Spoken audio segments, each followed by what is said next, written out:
అపోస్తుడైన పౌలు తిమోతికి రాసిన మొదటి పత్రిక 2వ అధ్యాయం మొదటి 2 వచనాలు మనం చదువుకున్నాం. మనము ఎందుకు ప్రార్థన చేయాలి అనేది మొదటి సంగతిని 2వ అధ్యాయం ప్రారంభంలో మనం జ్ఞాపకం చేసుకున్నాం. ఎందుకు ప్రార్థన చేయాలి అంటే మనము సంపూర్ణ భక్తి మాన్యత కలిగి మనము సుఖముగా బ్రతుకు నిమిత్తం మనము ప్రార్థన చేయాలి. అంత మాత్రమే కాకుండా ఎవరి కొరకు ప్రార్థన చేయాలి 3 విషయాలు జ్ఞాపకం చేశాడు. మొదటిగా ఎందుకు ప్రార్థన చేయాలనే దాంట్లో 4 విషయాలు జ్ఞాపకం చేశాడు. మొదటిది సంపూర్ణ భక్తి, రెండవది మాన్యత, నెమ్మది, సుఖము.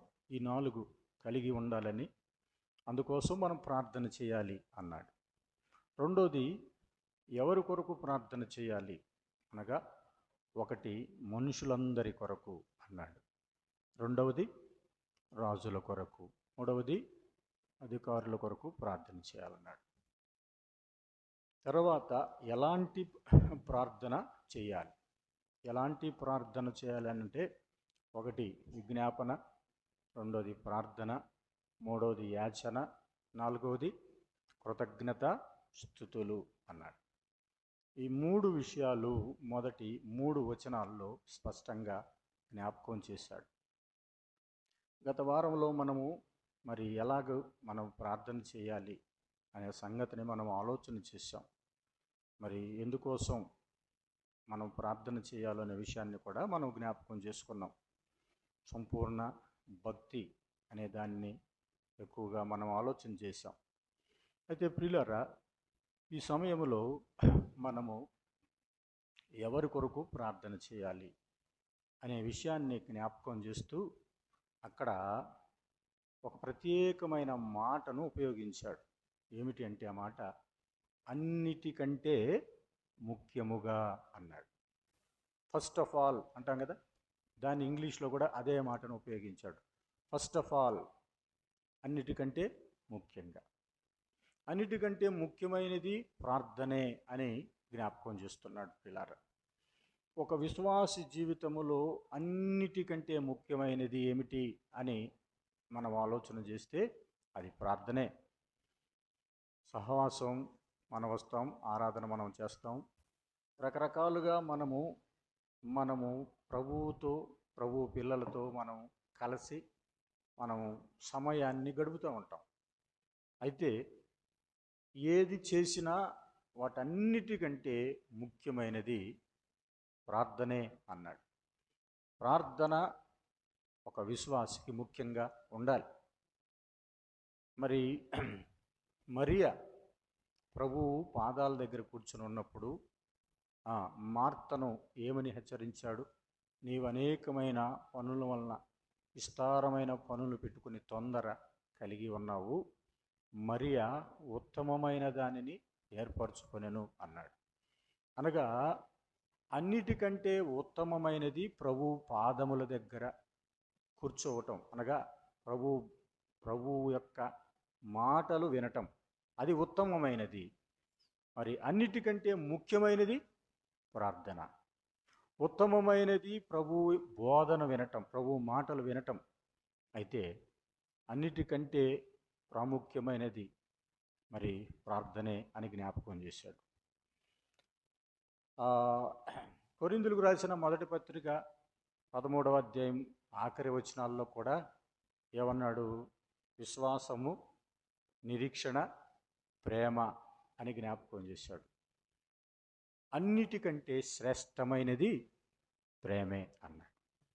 అన్నిటికంటే ముఖ్యమైనది ప్రార్థన, అన్నిటికంటే శ్రేష్టమైనది ప్రేమ, అన్నిటికంటే ఉత్తమమైనది ప్రభు యొక్క మాటలు అని మనకు అర్థమవుతుంది.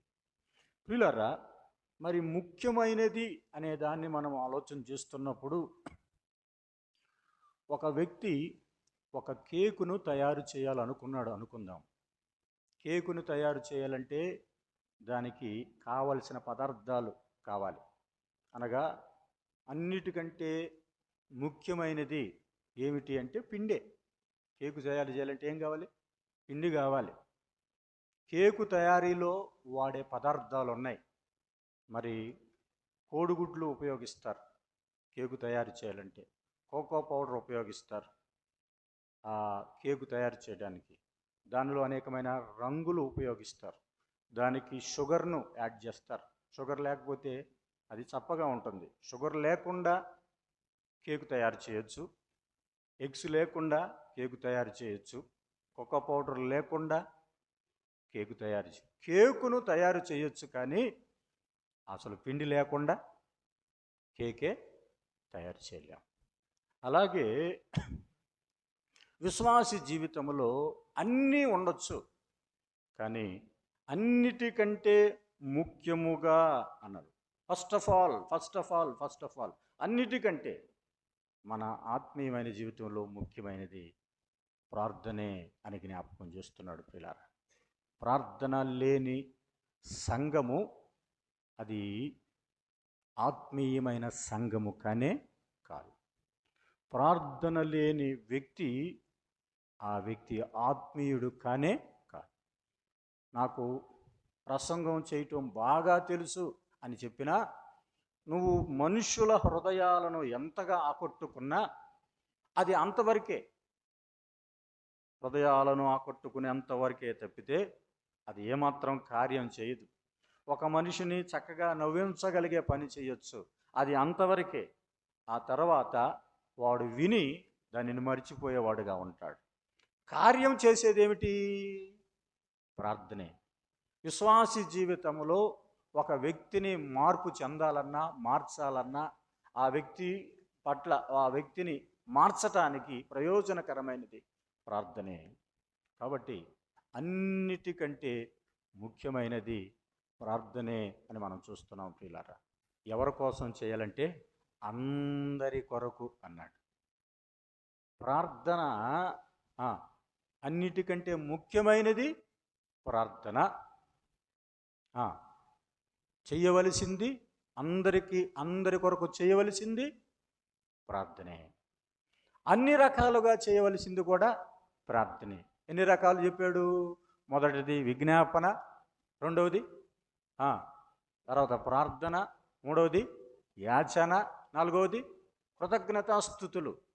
కాబట్టి అన్నిటికీ మూలం ప్రార్థనే అని జ్ఞాపకం చేస్తున్నాడు. 3 విషయాలు. అన్నిటికంటే ముఖ్యమైనది ప్రార్థన, అందరి కొరకు చేయవలసింది ప్రార్థన, అన్ని రకాలుగా చేయవలసింది కూడా ప్రార్థనే. పిల్లరా, ప్రార్థన ఎంతో శ్రేష్టమైనది.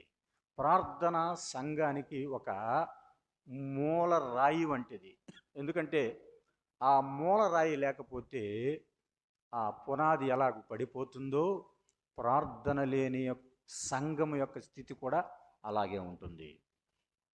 ఎందుకంటే మరి ఇంగ్లాండ్ దేశంలో ఒక గొప్ప సేవ జరిగించినటువంటి ఒక గొప్ప బోధకుడు సిహెచ్ స్పర్జన్ గారు, చార్లెస్ స్పర్జన్ గారు. ఈ స్పర్జన్ గారు ఇంగ్లాండ్ దేశాన్ని అతని బోధల చేత ఆకర్షించుకున్నాడు. ఆయన ఏమని చెప్తాడంటే, నేను చేసే నా బోధ, నేను ఇలాంటి బోధ చేస్తున్నానంటే నా బోధకు కారణం ఏమిటి అని మీరు చూడాలనుకుంటే నా మందిరానికి రండి అన్నాడండి. అప్పుడు యవనస్తులుగా బైబిల్ ట్రైనింగ్ పొందినటువంటి కొంతమంది యవనస్తులు మరి మెట్రోపాలిటన్ ట్యాబర్నికల్ అనేటువంటి ఆయన సంఘానికి అటెండ్ అయ్యారు. ఈ యవనస్తులు పైన బాల్కనీలోకి వెళ్ళి కూర్చొని ఉన్నారు. స్పర్జన్ గారు పులిపీట మీద వాక్యం చెప్తున్నాడు. వాక్యం చెప్తూ ఏమంటున్నాడంటే, నా బోధను మీరు వింటున్నారు కదా, నా బోధ మీ అందరూ వినటానికి దీనికి కారణం ఒక గది ఉన్నది, అది నా క్రిందే ఉన్నది, అది మంట పుట్టించే గది, అది వేడి పుట్టించే గది. ఆ గది దాని ద్వారానే ఇలాగ ఉన్నాము అని చెప్తే, అక్కడ ఉన్నటువంటి ఒక సెక్యూరిటీ వ్యక్తి కలవటానికి వచ్చినటువంటి ఆ యవన మిషనరీలు చూడటానికి వచ్చిన వారందరినీ కిందకు తీసుకొని వెళ్ళాడు. కిందకు తీసుకొని అక్కడ తలుపు తీశాడు. తలుపు తీస్తే అక్కడ కొంతమంది మోకాళ్ళ చేత ప్రార్థన చేస్తూ ఉన్నారు. పైనేమో ఆయన ప్రసంగం చేస్తున్నాడు, క్రిందేమో వీరు ప్రార్థన చేస్తున్నాడు. అప్పుడు ఆయన ఏమన్నాడంటే, స్పర్జన్ గారు, ఇదిగో ఈ కార్యమంతా జరగటానికి అనేక మంది ఆకర్షితులు అవ్వాలి అంటే నేను చేసే బోధ కాదు గొప్పది.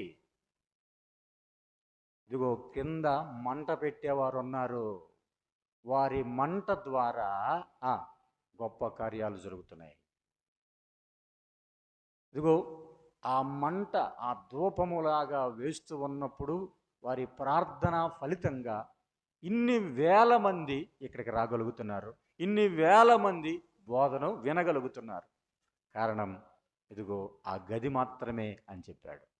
పిల్లరా, ఆ గదిలో వారు చేస్తున్న ప్రార్థన అనేక వేల మంది ఆ సంఘానికి వచ్చి వారు ఆకర్షితులై క్రీస్తు ప్రభువును విశ్వసించారు. ఇది స్పర్జన్ గారి యొక్క సాక్ష్యం. కాబట్టి ప్రార్థన సంఘానికి మార్పు తీసుకొని వస్తుంది. మనము ప్రార్థనను ఏమాత్రము తక్కువ అంచనా వేయకూడదు. ఒక వ్యక్తి జీవితంలో ప్రాముఖ్యమైనది ప్రార్థనే అని జ్ఞాపకం చేస్తూ, ఇలారా పౌలు యవనస్తుడైనటువంటి తిమోతిని హెచ్చరించుచున్నాను అన్నాడు. ఏమని హెచ్చరిస్తున్నాడు? మీరు విజ్ఞాపన ప్రార్థన చెయ్యాలని, యాచనలు కృతజ్ఞతాస్తుతులు చెల్లించాలని నేను మిమ్మును హెచ్చరించుచున్నాను అన్నాడు. ఇలారా ఎఫెసు సంఘాన్ని ఎందుకు హెచ్చరిస్తున్నాడంటే ఆ సంఘంలో ఉన్న గలిబిలి బోధల వల్ల. ఇలారా కాబట్టి సంఘానికి ప్రామాణికం, సంఘానికి కొలమానం, సంఘానికి మూలరాయి, సంఘానికి ప్రాముఖ్యమైన విషయం ఏమిటంటే అది ప్రార్థనే అని జ్ఞాపకం చేస్తున్నాడు. ప్రార్థన లేకుండా నువ్వు 100 పనులు చేసినా దానికి ప్రయోజనం లేదు. స్పర్జన్ గారు ఏమంటాడంటే, నేను 100 మందికి ప్రసంగం చెప్పేదానికంటే 100 మందికి నా బోధ వినండి అని చెప్పేదానికంటే ఒక్క వ్యక్తిని నువ్వు ప్రార్థన చెయ్యి అని నేను ఎక్కువగా కోరుకుంటాను అంటాడండి. ఏమిటి ఆయన కోరిక చెప్పండి? ఒక్క వ్యక్తి ప్రార్థన చేస్తే చాలు. మీరందరూ 10 మంది వచ్చి నా బోధ వినండి అని నేను చెప్పను. ఏమని కోరుకుంటాడంట? నువ్వు ప్రార్థన మాత్రం చెయ్యి అని కోరుకుంటాడంట. కాబట్టి ప్రార్థన సంఘానికి చాలా ముఖ్యమైనది. మన ప్రార్థన ఎంతో ప్రాముఖ్యమైనది. కాబట్టి అనేక సంఘాలు వర్ధిల్లుతూ ఉన్నాయి. అనేక సంఘాలు ఎలా వర్ధిల్లుతూ ఉన్నాయి? ఇదిగో పేతురు ప్రసంగం చేశాడు, 3000 మంది రక్షణ పొందారు. 3000 రక్షణ పొందటానికి కారణం ఏమిటి? 120 మంది 10 రోజులు ఎడతెగక ఏం చేశారు? మేడగదిలో ప్రార్థన చేశారు. వారి ప్రార్థనా ఫలితంగా పేతురు గొప్ప అని కాదు. పేతురు ఏమని చెప్పుకున్నాడు? మేము విద్య లేని పామరులమే. వాళ్ళు చదువుకోకపోయినా 3000 మందిని మార్చగలిగారంటే అక్కడ రహస్యంగా వారు చేసిన ప్రార్థన. ఈడ బహిరంగంగా కనపడే వ్యక్తి ఎవరు? పేతురు మాత్రమే. కానీ రహస్యంగా వారు 120 మంది ఎడతెగక వారు ప్రార్థన చేశారు. ఆ 10 దినాలు వారి ప్రార్థన ఫలితంగా ఇదిగో పరిశుద్ధాత్మ వారి మధ్య ఇంకా అప్పటికి దిగిరాకపోయినా వారు చేస్తున్న ప్రార్థన ఫలితంగా అద్భుతం జరిగింది. పరిశుద్ధాత్మ దిగి వచ్చింది, అద్భుతం జరిగింది. కారణం ఏంటంటే వారి యొక్క ప్రార్థన ఫలితం. ప్రియులారా, నీవు నేను అలాగ ప్రార్థించే వారంగా ఉండాలని ప్రభువు కోరుకుంటున్నాడు. అందుకనే అన్నిటికంటే ముఖ్యంగా మత్తయి సువార్త 6వ అధ్యాయం ఆఖరి వచనం ఏమని రాయబడింది? ఏం చేయమన్నాడు? ఆయన నీతిని, ఆయన రాజ్యమును ఏం చేయమన్నాడు? మొదట, first seek him first, seek him first అంటే మొదట ఆయన్ని వెతకాలి, ఆయన రాజ్యాన్ని వెతకాలి. అది క్రీస్తు ప్రభు రాజ్యము గురించి వెతకాలి. క్రీస్తు ప్రభు రాజ్యము, ఆయన రాజ్యము రాబోతూ ఉన్నది. కాబట్టి ఆయన ఎందుకు ఆలస్యం చేస్తున్నాడు? క్రీస్తు ప్రభు వారు ఆయన రాబోతున్నాడు, ఆయన రావటానికి ఆలస్యం చేస్తున్నాడు. ఆయన అన్నిటినీ సిద్ధం చేశాడు, అందరి రక్షణ పొందాలని ఆయన సిద్ధం చేశాడు. అందుకని 4వ వచనంలో ఏమంటాడంటే మనుషులందరూ రక్షణ పొందవలనని అన్నాడు. మొదటిగా ఎవరి కోసం ప్రార్థన చేయమన్నాడు? మనుషులందరి కొరకు. ఎందుకు మనుషులందరి కొరకు అని చెప్తుంటే అక్కడ ఏమంటున్నాడంటే మనుషులందరూ రక్షణ పొంది సత్యమును గూర్చిన అనుభవ జ్ఞానము కలవారై ఉండాలని. అది ప్రభు యొక్క కోరిక, లేదా పౌలు యొక్క కోరిక ఏమిటంటే మనుషులందరూ రక్షణ పొందాలి. మనుషులందరి కొరకు ఎందుకు ప్రార్థన చేయమంటున్నాడు? మనుషులందరూ అంటే ఎవరెవరు ఉన్నారు అంటే, మనుషులు అనగా మనుషులందరిలో తెలిసిన వారు ఉన్నారు, తెలియని వారు ఉన్నారు, సహోదరులు ఉన్నారు, స్నేహితులు ఉన్నారు, సహచరులు ఉన్నారు, ఇరుగు పొరుగు వారు ఉన్నారు, ఉద్యోగములో సహోద్యోగులు ఉన్నారు, తెలియని వారు కూడా ఉన్నారు. అనేక మంది మనుషులందరూ అనే మాటను ఉపయోగిస్తున్నారంటే మనుషులందరి కొరకు ప్రార్థన చేయాలి. ఎందుకు మనుషులందరి కొరకు? ఇప్పుడే మనం చూసాం కదా, వారు రక్షణ పొందాలి. ఒక వ్యక్తి రక్షణ క్రీస్తు ప్రభువుకు ప్రాముఖ్యమైనది. పిల్లరా, ఒక ఇంటిలో ఒక తల్లి భోజనం సిద్ధం చేసింది.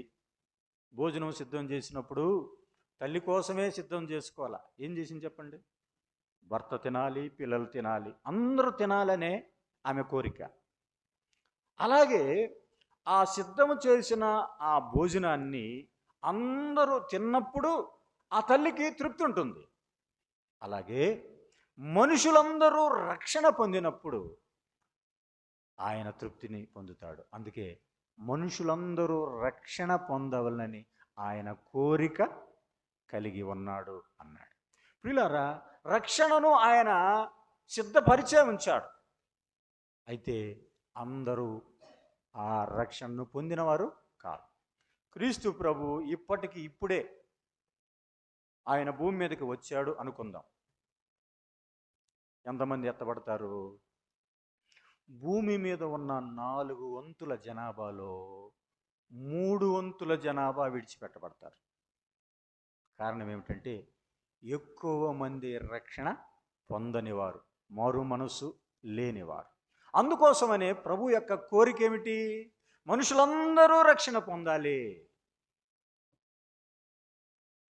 సత్యాన్ని గురించిన అనుభవ జ్ఞానం పొందాలి, అనగా క్రీస్తుని గురించి నా అనుభవం కలిగి ఉండాలని ఆయన కోరిక. క్రీస్తు అంటే ఎవరో తెలుసుకోవాలి, రక్షణ పొందాలి, వారి పాపములు ఒప్పుకోవాలి, జీవితాన్ని మార్చుకోవాలని ప్రభువు ఇష్టపడుతున్నాడు. వారందరూ మారు మనసు పొందాలని ఆయన కోరిక కలిగి ఉన్నాడు. ఇలారా, మనుషులందరూ అన్నప్పుడు మన ఇరుగు పొరుగు వారు లేరా? మన స్నేహితులు లేరా? మన సహోద్యోగులు లేరా? మన తోటి వారు ఇరుగు పొరుగు ఎళ్ళవారు లేరా? అనేక మంది ఉన్నారు కదా. వారందరికీ రక్షణ లేదు కదా. వారి కొరకు మనం ప్రార్థన చేయాలి. ఎక్కువసార్లు మనము మన కొరకే ప్రార్థన అనే ఆలోచనలో మనం ఉంటాం. సాధారణంగా మనుషులు ఎలాంటి వారు అన్నాడు? స్వార్థ ప్రియులు అన్నాడు. స్వార్థం ఏం స్వార్థం? లేస్తే నేను, నా పిల్లలు, నా కుటుంబం, ఇంకా కొంచెం బియాండ్ దాటిపోయిందంటే పెదనాన్న కుటుంబం, పెద్దమ్మ కుటుంబం, చిన్నాన్న కుటుంబం, చిన్నమ్మ కుటుంబం, అక్క కుటుంబం, ఆ బంధువుల వరకే మనం వెళ్ళిపోతాం తప్పితే ఆ పరిధిని దాటి మనం వెళ్ళలేము. ఎందుకు? కారణం ఏంటి తెలుసా? మనకు గుర్తుండేది అంతవరకే. When you are maintaining prayer book, ఆ ప్రేయర్ బుక్లో పలానా వాళ్ళు అని నువ్వు దాని గురించిన వివరాలు రాసుకొని దాని గురించి ఆరా చేసి దాని గురించిన అనుభవం కలిగి వారి కొరకు ప్రార్థన చేస్తూ ఉంటే, ఒక భక్తుడు కొద్దిసేపు ఒక ఒక దేశాన్ని గురించి ప్రార్థన చేస్తాడు, మరొక దేశాన్ని గురించి ఒక 10-15 నిమిషాలు ప్రార్థన చేస్తాడు. అలాగా దేశమంతా ప్రపంచంలో ఉన్న దేశాలన్నీ చుట్టుకొని వస్తాడంట. కారణం ఏంటంటే అతడు ఎన్నడూ కూడా తన స్వార్థం కోసం ప్రార్థన చేసుకోడు. వీళ్ళారా, మొదటిగా చేయవలసిన పని అదే. ప్రజలందరూ రక్షణ పొందాలి, భారతీయులందరూ రక్షణ పొందాలి. ఏ దేశం వారు ఆ దేశం కొరకు ప్రార్థన చేయాలి. పౌలు యోధా దేశం కొరకు ఏం చేశాడు? ప్రార్థన చేశాడు. ఎవరి కోసం? ఇశ్రాయేలు జాతి కోసం ప్రార్థన చేస్తున్నాడు. నీవు నీ దేశం కోసం ఎప్పుడైనా ప్రార్థన చేసావా? మన దేశం కోసం మనం ప్రార్థించే వారంగా ఉండాలి అని జ్ఞాపకం చేయబడుతున్నాం. పిల్లరా, వారి కొరకు నేను చేయు ప్రార్థన. ఏం ప్రార్థన? దేనికోసం చేస్తున్నానంట? వారందరూ మారు మనసు పొందాలి. వారందరూ మారు మనసు పొందాలి. మనం ఏమనుకుంటాం? నా పక్కవాడు ఎటు పోతే నాకెందుకు, వాడు నమ్మితే ఏంటి, నమ్మకపోతే ఏంటి, నా విశ్వాసం నాది, నా రక్షణ నాది అనే ఆలోచనలో మనం ఉంటాం. రెండవది, ఎవరి కోసం ప్రార్థన చేయాలి? మొదటిది మనుషులందరి కొరకు అన్నాడు. రెండవది రాజుల కొరకు. పిల్లరా, రాజుల కొరకు మనం ప్రార్థన చేయాలి.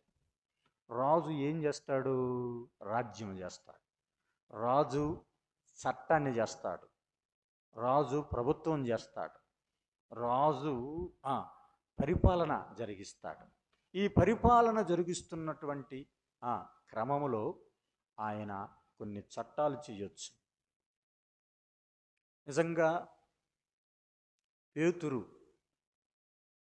బ్రతికున్న సమయంలో, లేకపోతే పౌలు బ్రతికున్న సమయంలో, పౌలు ఈ పత్రిక రాస్తున్న సమయంలో నీరో చక్రవర్తి రాజుగా పరిపాలన చేస్తున్నాడు. నీరో చక్రవర్తి పౌలును శిరచ్ఛేదనం చేసి చంపేశాడు.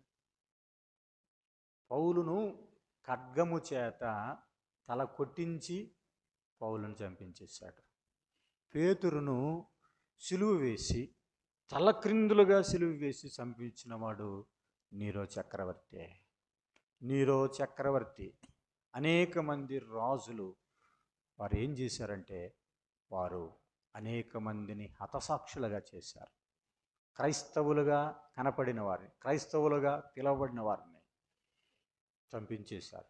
ఈ దినాల్లో కూడా పరిస్థితులు అలాగే ఉన్నాయి. రాజులు అలాగే ఉన్నారు, రాజ్యము చేసే చట్టాలు కూడా అలాగే ఉన్నాయి. కాబట్టి మరి పౌలు ఆయన మీద అంత ద్వేషం పెట్టుకున్నాడు కదా. అంత ద్వేషం పెట్టుకున్నటువంటి ఆ పౌలు ఏం చేస్తున్నాడు? ఆయన మీద నేరారోపణ చేయటం, ఆయన్ని చెరసాల్లో వేయటం, ఆయన్ని ఒక్కడగానే ఉంచటం, ఆయన్ని ఇబ్బందులు పాలు చేసిన పరిస్థితులన్నీ పౌలు బాగా ఆయన అన్నిటిని అనుభవించాడు చెరసాల్లోనే ఉండి. నేను ఈ చెరసాలకు కారణం నీరో చక్రవర్తి కాదా? అయితే నీరో చక్రవర్తి కొరకు కూడా పౌలు ఏం చేశాడో తెలుసా? ప్రార్థన చేశాడు. మిమ్మును హింసించు వారి కొరకు ఏం చేయమన్నాడండి? ప్రార్థన చేయమన్నాడు. అది ఎవరైనా మనల్ని హింసిస్తే వారి కొరకు మనం ప్రార్థన చేసే వారంగా ఉండాలి. రాజు యొక్క క్షేమము ఎవరి క్షేమం అయితే చెప్పండి? ప్రజల యొక్క క్షేమం అవుతుంది. పట్టణం యొక్క క్షేమము ప్రజల యొక్క క్షేమం అవుతుంది. కాబట్టి మనము రాజుల కొరకు మనం ప్రార్థన చేసేవారుగా ఉండాలి. రాజ్యంలో ఉన్నప్పుడు రాజుకు లోబడి ఉండాలి. అధికారంలో ఉన్నప్పుడు మనం అధికారులకు లోబడి ఉండాలి. అన్నిటికీ లోబడిన వారంగానే మనం ఉండాలి తప్ప వారి మీద మనము తిరుగుబాటు చేసే వారంగా ఉండకూడదు. వారిని దూషించే స్వభావం కలిగి ఉండకూడదు. ఎందుకంటే ఆ రాజును నియమించేవాడు ఎవరని చెప్తున్నాడు? దేవుడే. అక్కడ నా ప్రేరేపణ చేత అన్నాడు. ఇశ్రాయేల్లో ఉన్నటువంటి ప్రజలు ఒక రాజు ప్రేరేపణ చేత వారు బబులోనుకు కొనిపోబడ్డారు. రాజు యొక్క ప్రేరేపణ, రాజుకి ప్రేరేపణ ఎలా వచ్చింది? దేవుడు ప్రేరేపించాడు అంటున్నాడు. నేను ఒక రాజును ప్రేరేపించాను, ఆ రాజు మిమ్మును చెరగొనిపోయాడు. అయితే మీరు చేయాల్సింది ఏంటి? ప్రార్థన చేయాలి. ఆ రాజు యొక్క క్షేమము, ఆ పట్టణం యొక్క క్షేమము ఏమన్నాడు? మీ క్షేమముగా మారిపోతుంది. కాబట్టి మనం అలాగ ప్రార్థన చేసే వారంగా ఉండాలి అని జ్ఞాపకం చేయబడుతున్నాం. ఇక మూడవది ఎవరి కోసం చేయాలి? అధికారుల కొరకు ప్రార్థన చేయాలి. మొదటిది మనుషులందరి కొరకు ప్రార్థన చేయాలి. రెండవది రాజుల కొరకు ప్రార్థన చేయాలి. మూడవది అధికారుల కొరకు మనం ప్రార్థన చేయాలి. ఎందుకు అధికారుల కొరకు ప్రార్థన చేయాలి?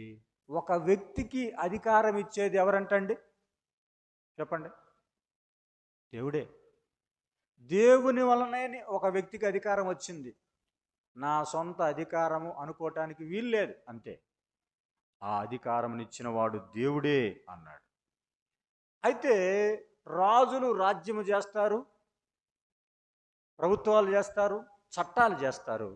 వాటిని అమలుపరిచేది ఎవరు? అధికారులు. ఒక రాజు ఒక చట్టాన్ని చేస్తే ఆ చట్టాన్ని చేసినప్పుడు ఆ చట్టాన్ని అవలంబించేది ఎవరు? ఆ చట్టాన్ని అమలుపరిచేది ఎవరు? అధికారులే. ఫరో రాజే. రాజు పోయి వారిని శ్రమ పెట్టలేడు. రాజు పోయి ఒక్కొక్కరి దగ్గరికి పోయి కొరడా తీసుకొని కొట్టలేడు. రాజు పోయి వారిని బాధింపలేడు. బాధించటానికి ఎవరిని ఉంచాడు? వారి మీద అధికారులు ఉంచాడు అన్నాడు. రాజు రాజ్యం చేసినా, చట్టం చేసినా, ప్రభుత్వం చేసినా వాటిని అమలు చేసేవారు ఎవరున్నారు? అధికారులు ఉన్నారు. కాబట్టి ప్రతివాడు తన పై అధికారికి ఏమై ఉండాలన్నాడండి? లోబడి ఉండాలి. కాబట్టి శ్రేష్టమైన వాటిని మనం కోరుకోవాలని ఈ రాత్రి వేళ మనం జ్ఞాపకం చేసుకుంటున్నాం. శ్రేష్టమైనది ప్రేమే, ఉత్తమమైనది ప్రభువు యొక్క పాదములే, మరి ముఖ్యమైనది ప్రార్థనయే అనే మాట మనం చూస్తున్నాం. ప్రియులారా, చివరిగా నేను ఒక మాట జ్ఞాపకం చేస్తున్నాను. ప్రార్థన ఎలాంటిదంటే అది లోకము నుంచి నిన్ను వేరుపరుస్తుంది. ప్రార్థన ఏం చేస్తుంది చెప్పండి? లోకము నుంచి నిన్ను వేరుపరుస్తుంది. ఒక విశ్వాసి ప్రభు పాదాల దగ్గర మరియలాగా ఉత్తమమైన దాన్ని ఏర్పరచుకొని ఆయన బోధ వినాలి, ఆయన మాటలు వినాలి, ఆయన మాటలను కూర్చుకోవాలి. అంత మాత్రమే కాదు, మరి రెండవదిగా ప్రార్థన చేసేవాడుగా ఉండాలి. ఈ రెండు రెక్కల వంటివి. అయితే కోడి ఉంది, కోడికి 2 రెక్కలు ఉన్నాయి. కోడికి 2 రెక్కలున్నా అదేం చేయదు, అది ఎగరదు. ఎక్కడుంటుంది అది? భూమి మీదే ఉంటుంది. దాని యొక్క నివాసం అంతా భూమి మీదే, దాని చూపంతా భూమి మీదే, భూ సంబంధమైన వాటి మీదే ఉంటుంది కోడి. కానీ గ్రద్ద, దానికి 2 రెక్కలు ఉన్నాయి. 2 రెక్కలతో, అనగా ఒక రెక్క దేవుని వాక్యము, ప్రభువు మాటలు, రెండవది ప్రార్థన. ఈ 2 రెక్కలతో ఎగిరి ఎక్కడ ఉంటుంది? అది ఆకాశములో ఉంటుంది. ఉన్నతమైన స్థలాల్లో ఉండేది గ్రద్ద. ఉన్నతమైన స్థలాలు అనగా లోకము నుంచి ప్రత్యేకించబడినటువంటి అనుభవం, లోకము నుంచి వేరైపోయినటువంటి అనుభవం, ఉన్నతంగా అనగా ఆకాశములో ఉన్నతమైన స్థానం, అలాంటి ఉన్నతమైన స్థానానికి తీసుకుని వెళుతుంది ప్రార్థన. ప్రియులారా, ఈ 2 అనుభవాలు మనం కలిగి ఉండాలి. మరి 2 రెక్కలతో మనం ఎగిరే అనుభవం కలిగి లేకపోతే భూనివాసిగానే నీవు ఉంటావు. భూ సంబంధమైన జీవితం నీవు జీవించేవాడిగా ఉంటావు. అందుకనే మీరు క్రీస్తుతో కూడా లేపబడిన వారైతే ఏమన్నాడండి? పైనున్న వాటి మీదే మనం మనస్సు పెట్టుకోవాలి అనే మాట మనం చూస్తున్నాం ప్రియులారా. కాబట్టి భూ సంబంధమైన వాటిని మనం విడిచిపెట్టి పరసంబంధమైన వాటి కోసం మనం ప్రయత్నం చేయాలంటే దేవుని వాక్యము, ప్రార్థన చేత ఉన్నతమైన అనుభవంలో ఉండటానికి ప్రభు సహాయము చేయనుగాక. ప్రార్థన చేసుకుందాం.